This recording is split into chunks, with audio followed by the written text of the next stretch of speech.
Hello again, it's your girl Dana Monet with another installment of The Voice Season 9 recap, and we are finally in the live playoffs. I am so excited right now because the live portion is my favorite part. We get the vote, there's no montages, and we really, get to see, who's really doing well. There's a lot to talk about, so I'm going to get right into it. And I'm going to start with night one of the live playoffs, which we had Team Gwen and Team Adam performing. So we're just going to start from the top of the show. And I actually, a lot of times when I see it for the first time on TV, you know, what I think of the performance may not be what it is. So I rewatched all of these performances, and some of my grades that I gave them may be different. So we're going to head into it. Blaine Mitchell, who was on Team Adam, sang Never Tear Us Apart. He had a dramatic pause in there I didn't like. I kind of always feel like he's trying too hard, but he does have a nice voice, nice range, nothing too exciting. I actually gave him a C. Upon second listen, I gave him a C plus. It's kind of interchangeable. I think that that's just because his voice is very nice. So the next person was kind of a huge disappointment. Regina on Team Gwen. She sang Hello by Adele. I knew it was coming that somebody was going to sing this song on this show this season, but I didn't think it was going to be now, and I didn't think it was going to be Regina. And as amazing as she's been, specifically in her battles and knockouts, this performance was no bueno. She was really excited about getting Adele. I didn't really care for it that much. There was not the best angle with the camera because I could kind of see up her nostrils a little bit. But she did have some issues with breast support. She was pitchy like throughout. Her runs were not falling right. I mean, she was really, really struggling. I don't know if it was because it was the live performance, but I've never heard her have that many problems with pitch. She actually got the worst grade out of everybody of both two nights. I actually gave her a D. And upon second listen, I also gave her a D. So that's unfortunate for Regina. The next person was Keith, who is on Team Adam, and he sang To Be With You. I really don't care for this man's tone. He has an interesting way of performing that I also don't really care about. It was too many parts of the song that was him not singing, just the instrumental moments. And I really get annoyed when the contestants shake the hands of the audience like, you ain't that famous yet. Like, no, don't shake hands, sing, stay on pitch. I thought it was boring. He hit most of his notes, but it was boring. I gave him a C minus. And upon second listen, I gave him a C plus. I guess because he hit most of his notes. That's kind of how that's been working out. The next was Shelby, and she's saying You're No Good. I do really like her lower register. That first night, I felt like she was the first person who really came to play, like she came to sing. I just wish she had more swagger performing, especially with this particular song. It's very attitude, like, you're no good, you're no good, you're no good, baby, you're no good. Like, I just think that she needed a little bit more attitude in her stage presence, but her voice was on point, and she hit some nice high notes. I mean, her voice was pretty solid. I gave her a B. Upon second listen, I also gave her a B. I mean, we could maybe argue a B plus maybe, but she was a solid B. Absolutely. The next person that performed was Corinne from Team Gwen. When they first were saying the title of her song, I couldn't understand what they were saying. I thought they were saying 8 a.m., but it was called Adia. I seriously thought they kept on saying 8 a.m. I knew that that wasn't the damn title of the song. It was ridiculous. So we have the first official makeover with Gwen. She wasn't really good on the low notes to me. Her voice was flat. Her delivery was flat. I wasn't feeling it. She looked hella nervous. She doesn't have any power in her voice. It's nothing there. She's not even pushing. I didn't care for it. Even the high lilty notes that she usually does very nicely didn't really work well for me. It was like breathy. It was like coming out like it just didn't work. I gave Corinne a C minus. Upon second listen, I gave her a C. I think a C minus is more appropriate. It was actually really night two where a lot of my grades actually changed, but we'll get into that in a little bit. The next person was Ellie, who was the comeback kid, and I predicted that she would come back to Team Gwen. And I think that all of the comebacks were actually correct, except for Team Adam. But so Ellie came back and she sang a song called X's and O's. Sometimes at the beginning I couldn't hear the end of her phrases, but she still has a very interesting voice. It's still not better than her blind audition, but she does sound very current, and I think she has a unique enough tone for recording. She had good stage presence, but I wasn't feeling the song. But I think that she's different enough that it will actually work for her. I actually gave her a C, but I think I needed to be a little bit more nice. Upon second listen, I gave her a B. So I think it was a solid B. Vocals were not completely on point, but her stage presence and her swagger was there. So she moves up upon second listen. The next person was Jeffrey, who was also on Team Gwen. He sang Say You Love Me. And it's just something about his tone that I really love, especially on the lower notes. It's this like really rich voice. He has a good range, a lot of passion. Some pitch problems at the end, but overall was a pretty good performance. He did have a lot of feeling, like I felt it, like especially upon second listen, and he did remind me a little bit of Sam Smith. And I gave him a B plus, and upon second listen, I gave him a B plus as well. I was wavering with the A minus or B plus, but I think he has room for improvement there, so I gave him a B plus. I kept with that. Next was Braden from Team Gwen. I just realized there was a whole bunch of people from Team Gwen that went in a row. Braden sang Everything I Own. They kept his hair straight. He sounded like a kid. And I mean, he is a kid, but there are so many like young teenage singers in this competition this season and previous seasons that don't sound like a little kid. And he sounded like a little kid. His delivery was flat. I didn't like how he was ending his phrases. The song was boring to me. I felt that it was some bad song choices that night. Actually, both nights' song choice was kind of a little bit, but especially on night one. He was straining on the high notes. It wasn't good. I don't know why they didn't give him contacts. I mean, he said he couldn't see on the stage. Sometimes that's a good thing when you're nervous, but it seems to me like he wanted to be able to see, so they should have gave him some contacts. Poor Adam. He was really trying hard to be nice while giving a critique, and it was disgustingly annoying to me. So, yeah, that was no good. So I gave him a C. Upon second listen, I gave him a C minus. Pretty accurate. Okay. Amy was from Team Adam, and she sang The Way You Look Tonight, the little old blue eyes. She's sticking to the old school vibe.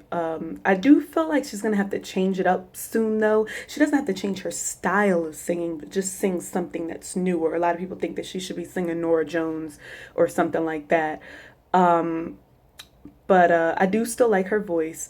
I still wish she had more power in her voice, though. She was a little pitchy on the lower notes. I just need her to push her voice more and to have more dynamics.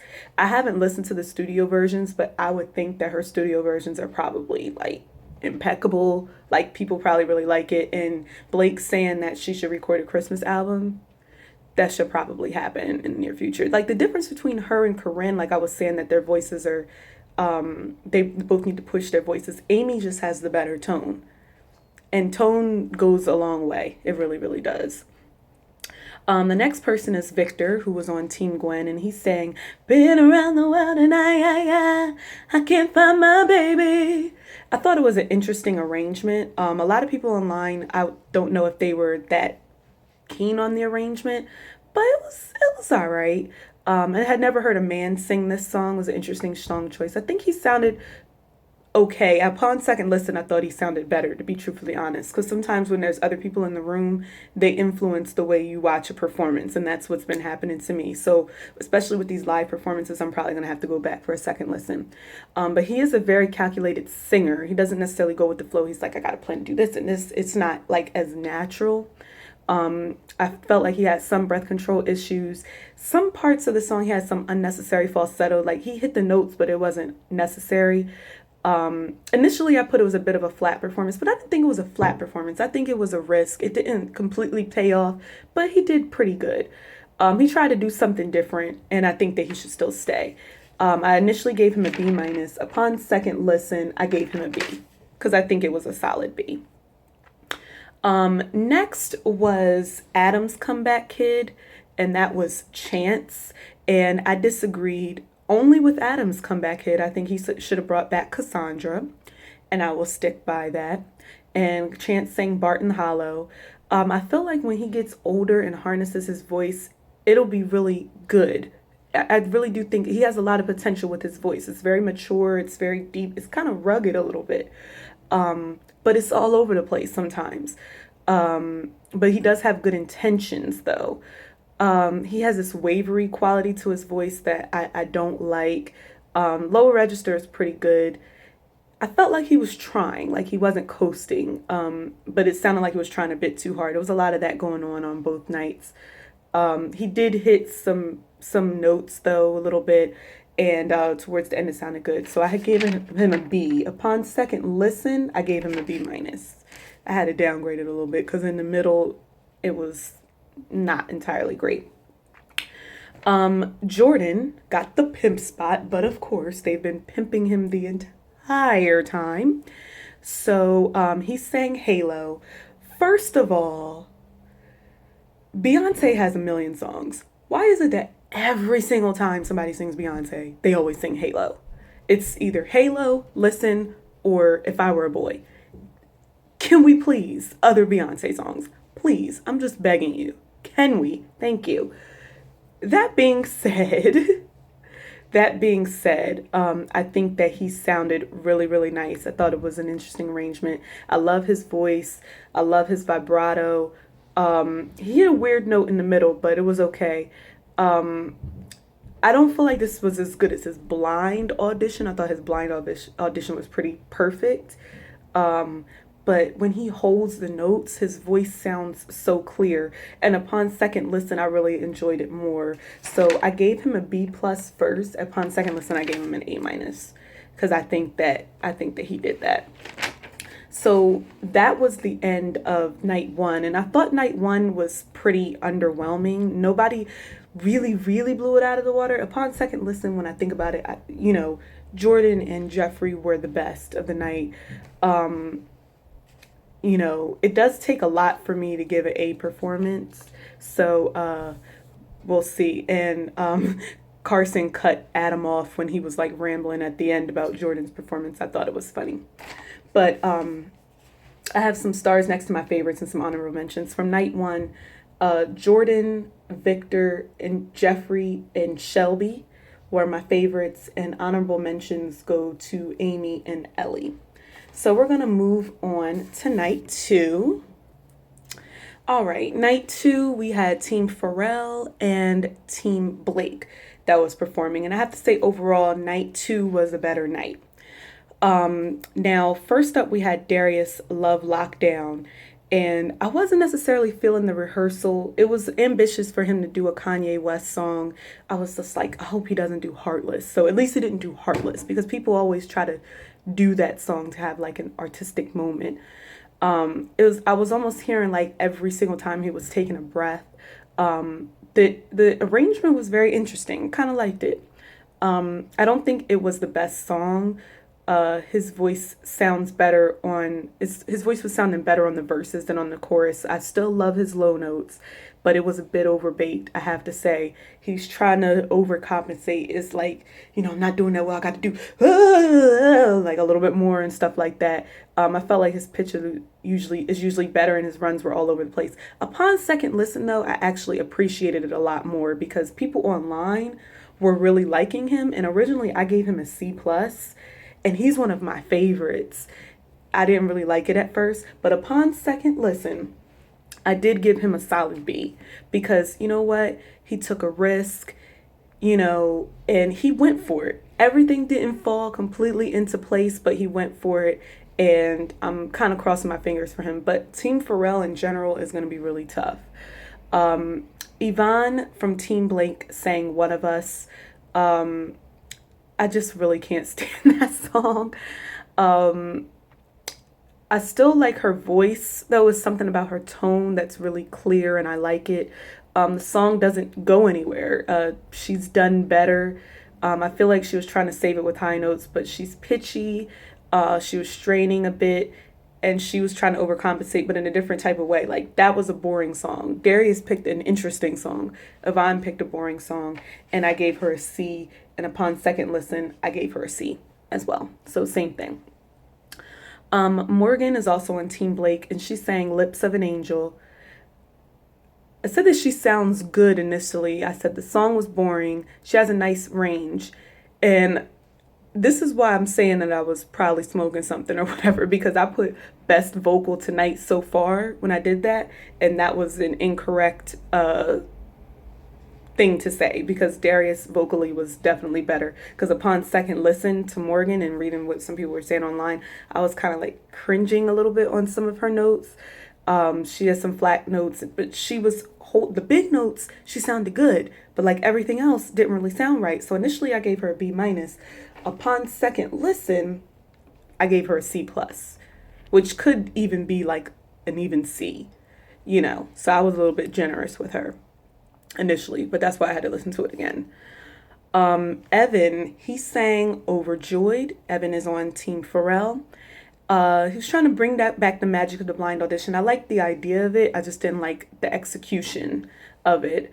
I know he's super duper skinny. But to me, he sounded a little bland. I wanted him to have a little bit more soul. I know last week I was like, I wish he would do more soul songs, but I remember this sounding a lot better in the blind audition, and maybe because it was so unexpected, but I thought it sounded a lot better in the blind audition. He's a tad stiff on stage, which Gwen referenced, but a lot of people online really like him and they want him to make it through. So I don't know. Team Pharrell is pretty deep, and he was not one of my favorites on Team Pharrell.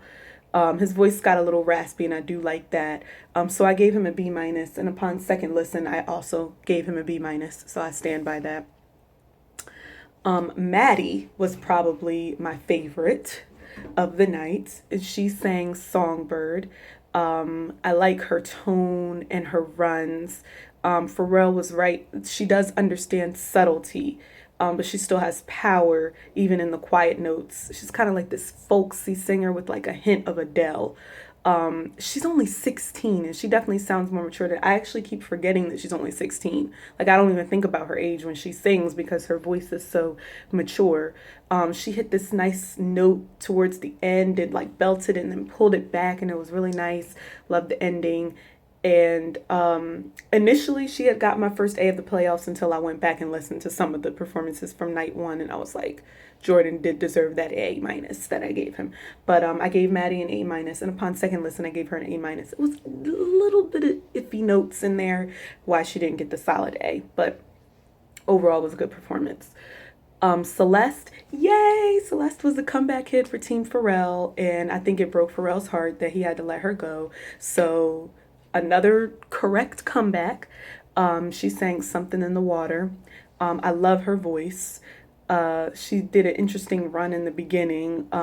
Her voice is just so strong, but she was running out of breath a little bit. I think it was a lot of words in that song, but she was keeping it together. She was fighting through this. She was hitting her notes. She's basically saying, I ain't going nowhere. Her clarity on her top notes is really, really nice to listen to. And initially I gave her an A minus. A lot of people think that it was too much online. Upon second listen, I gave it a B plus, just because she did have some pitch issues for the first time that I've ever heard her on the show. So I had to downgrade her a little bit. But I mean, I think she was fighting for it. I really do. I don't think she wants to go anywhere. Next was Zach, who was on Team Blake, and he sang Brand New Girlfriend. And I just want to say that I probably completely wrote him off. Like, I didn't really much remember him, except for that Gwen gave him the nickname Superman in the blind auditions, because his knockout round was montaged, and he was the only knockout round that was montaged. So I wasn't expecting anything from this dude, okay? And I don't even like country music. And I even wrote, like, before he started singing, I was like, I feel like this is going to be boring. But he does have a nice tone. It's interesting. And he's a youngin' too. He's like 16. I do like his low voice. I did like the kind of talking conversational vibe that was in the beginning of the song. And then the beat dropped, and I was like, oh no, I only like the beginning. And then I was like, he's doing this Elvis impersonation, as people online are calling it, hip gyrating movements. Well, then I was like, well, he ain't going nowhere because, you know, he's because he's cute, country, and young. It was definitely not a boring performance, I have to say that, but I was not mad at it. And I'm not keen on country, and I was not mad at that performance. So I gave him a B.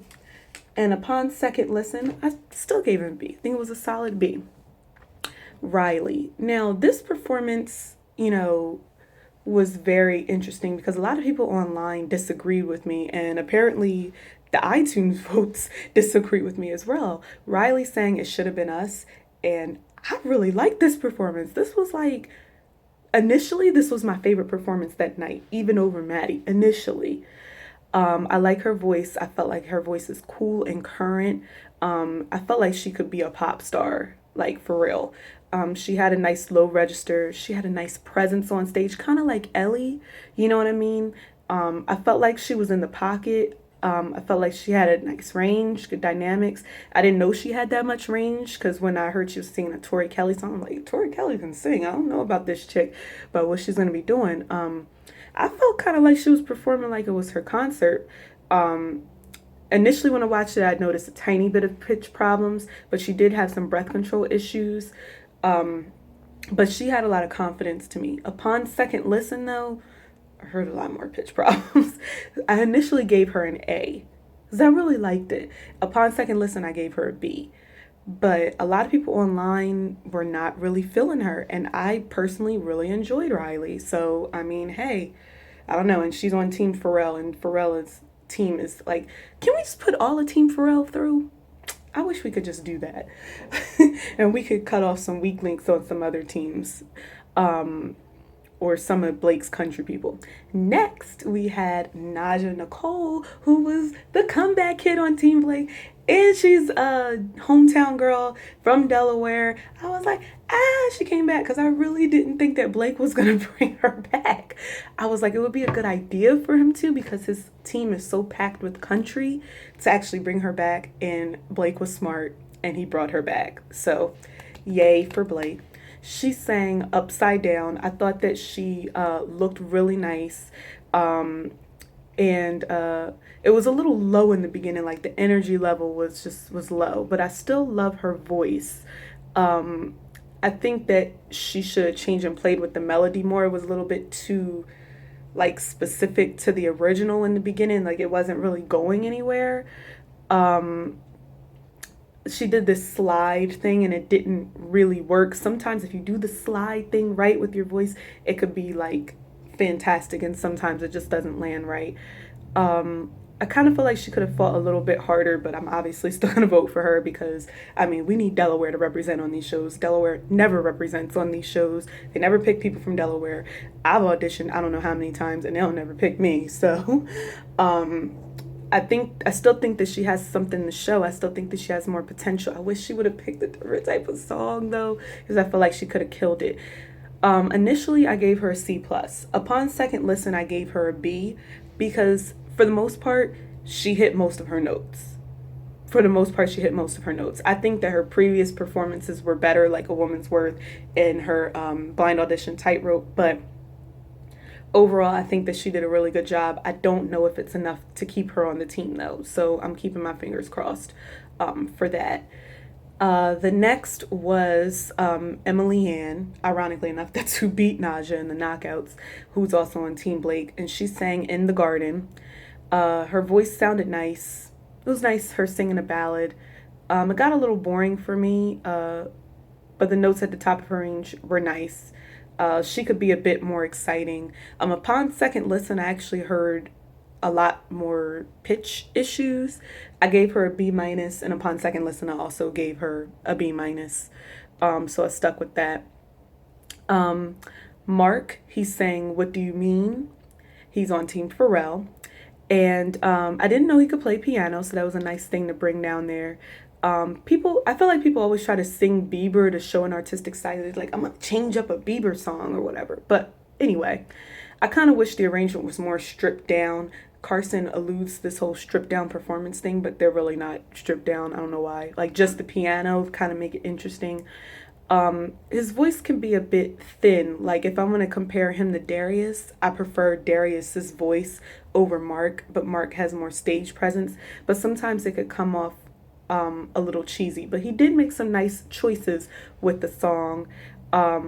The high notes weren't all necessary. Like when he hit them, but it was a little bit too much with the high notes.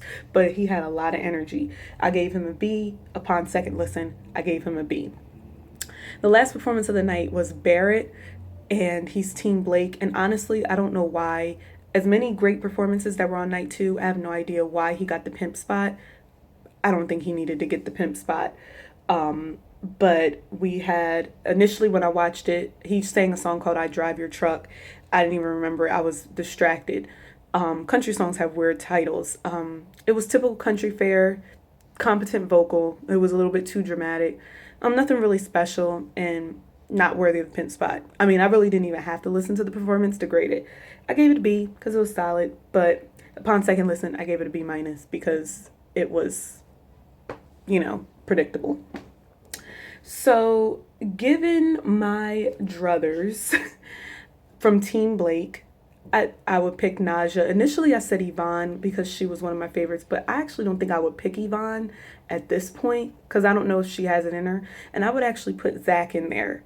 Emily Ann is as good as golden because I looked on iTunes and she made it into the top 10. So Emily Ann is there. I would like to see Naja make it. Barrett might make it. I don't know if Blake would. I don't know what Blake is going to do. But I would like to see Naja in there. Team Pharrell, I liked all the girls the best. I'm sorry. I liked Maddie, Celeste, and Riley the best. I don't think that Riley is going to make it because she didn't even make it into the top 100 on iTunes. And a lot of people online didn't like her. And I really liked her. So I guess she's not making it. So I guess then I would put Darius in there. I would kind of kick Mark out. But honestly, I think that they should have 4 people making it from each team, especially Team Pharrell. Team Pharrell is so deep. It's like ridiculous. I did just kind of want to give an update on the iTunes. And for night 1, Jordan topped iTunes by 230 on November 10th. He was at number 3, so he's going to get the multiplier. Jeffrey was at 25. Amy was at 30. Ellie was at 43. Braden was at 63. Shelby was at 69. Blaine was at 74. Victor was at 75. Chance was at number 77. And Jordan still has 3 songs in the top 100, And from night 2, Emily Ann, her song in the Garden got to number 8, so she gets the iTunes multiplier. They say something about these religious songs get people voting and stuff, but whatever. Zach, Brand New Girlfriend, was number 21. Maddie, Songbird, was number 22. Honestly, I think that Maddie should have been able to crack the top 10. I don't know why she didn't. Barrett, I Drive Your Truck, number 24. Team Blake in Country is kind of dominating the iTunes chart for night 2. So, if Celeste, Something in the Water, number 41. She might have a chance. Evan, Overjoyed, number 46. Yvonne, One of Us, number 74. And Morgan, Lips of an Angel, number 80. And this was as of 9 a.m. today, this morning. This may have changed. The voting stops at noon. So we will see. Now, Mark, Darius, Naja, and Riley didn't even crack the top 100. Like, what? Not even Darius? Not even Riley? Like, I don't understand. I'm going to have to listen to some of these voice recordings because it makes no sense that they, like, the iTunes was countrified and Blake like all over it. Like it was ridiculous. Like I'm over it. I'm over it. I'm gonna need not to have Emily Ann be the next Danielle Bradbury, and I'm gonna need not to have Barrett be the next Craig Wayne Boyd. I need that not to happen. There are better singers in this competition than them too. And just because they're country and on Team Blake and country has this big audience that they're there, and they weren't even the best country singers that performed. They weren't. So we shall see. Those are my predictions. The results show comes on tonight. And, I'm just hoping that some of my favorites get to stick around, but there's a lot to take in. So we shall see. And I will see you next week.